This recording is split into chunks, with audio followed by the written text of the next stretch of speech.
5G is a weapon. It's used by the military. Do you know these 5G millimeter wave technologies are used to scatter crowds? You know, they drive up in this technology when they want to scatter a cloud, and they put out these frequencies. The world is aching for this information, and they're looking for answers to all these problems in the world. Are you feeling that more than ever? Oh, big time. I was looking around and observing people and observing events, and it was very clear that although there was not this vast number of people that were saying, oh, there's a conspiracy or whatever, they were uncomfortable about the world. They were uncomfortable about what was happening. They couldn't articulate why they were uncomfortable, but they didn't like it. They felt uneasy about it. And so I started out on this speaking tour to basically say to those people, this is why you're feeling uneasy, because this is why these events are happening. They're not random. They're happening by actually long-planned design. And when people hear another explanation of the world, which instead of presenting the world as a series of random dots, but actually connects them and says that's happening because of that, and that's happening because of that, and that's connected to that, and that's connected to that, and this is where they're all leading us. It's extraordinary to see the lights go on, and people go, actually this makes far more sense than what I've got from the mainstream media. So it is a time of great challenge, because this thing is moving, not least into the technological level of control. But, there's such a difference between what you see in the mainstream, what you see coming from people who dominate the microphones, and what you get when you talk to people in the general population, that they do not see the life the same way. Not least because the more they observe the real world that they're told to believe in, the less sense it makes, the more ridiculous it is. So there has to be other explanations, and people are more open to them. 5G is a weapon. It's used by the military. Do you know these 5G millimeter wave technologies are used to scatter crowds? You know, they drive up in this technology when they want to scatter a cloud, and they put out these frequencies in a much higher power than 5G will be initially with us, but the same frequencies. And people scatter because they get the feeling their skin is on fire. Because the human body, including the skin, is an antenna. It interacts with frequencies, and it receives and transmits information. At the cutting edge of understanding of DNA, scientists know that DNA is a receiver-transmitter of information. And so we are electromagnetic, electrical organisms, transmitters and receivers of information. When our electromagnetic fields are in balance and harmony, we have health. We have psychological health, and we have physical health. The reason that this technological society is causing so much psychological and quote, physical disease is because these frequencies, technologically driven, and we live in this Wi-Fi world now, and all the phone masts and all the rest of it, these technologically generated frequencies are scrambling the balance of the human electromagnetic electrical communication systems. And if you scramble them, you create a state of disharmony, dis-ease, which plays through to physical and mental, emotional, psychological dis-ease.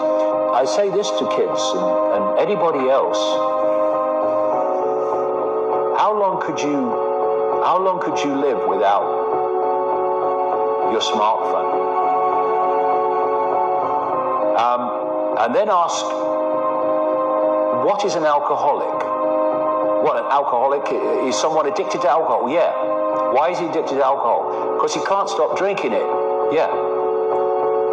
But you can't put your phone down. And if you do, within a few minutes you pick it up again, because you're addicted to it.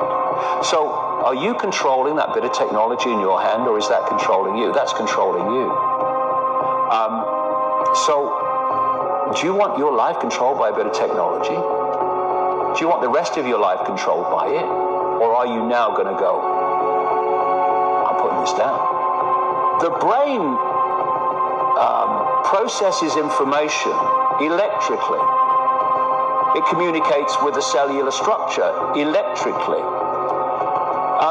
And it operates within a certain band of frequency. If you can broadcast frequencies carrying information, this technology has long been known, carrying information and perceptions within the frequency that the brain decodes information, the brain will decode those frequencies and will have those perceptions. You can externally, even without connection to AI, although that's the piece de la resistance, if you like, that's the kind of holy grail. But even before that, you can influence people's perceptions externally by broadcasting these frequencies that we interact with, because we are antenna. If technology is going to be the servant rather than the governor, it has to serve the interests of humanity, and humanity does not have to serve it. We're in a situation now where humanity is serving technology.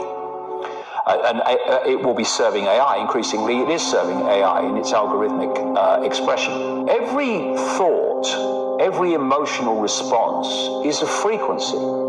It generates a frequency, and it is of itself a frequency. Hate is a frequency, and it's different to love. You know, when you are in a room and there's lots of aggression and conflict and hatred, you feel it. What do people say? Oh, God, you can cut the atmosphere with a knife in there.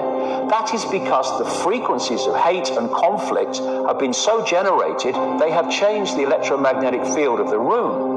Okay, so 5G is going to be weaponized against us potentially. Yeah, but the point being that they worked out the frequencies of various emotions, including rage and what have you. And basically, they can play across a community these frequencies without anyone knowing, and it starts to have an effect. And you find there is very, very little that won't wait till you're on a landline, and you can have a proper conversation with someone without this burning your brain, and without you constantly on it, because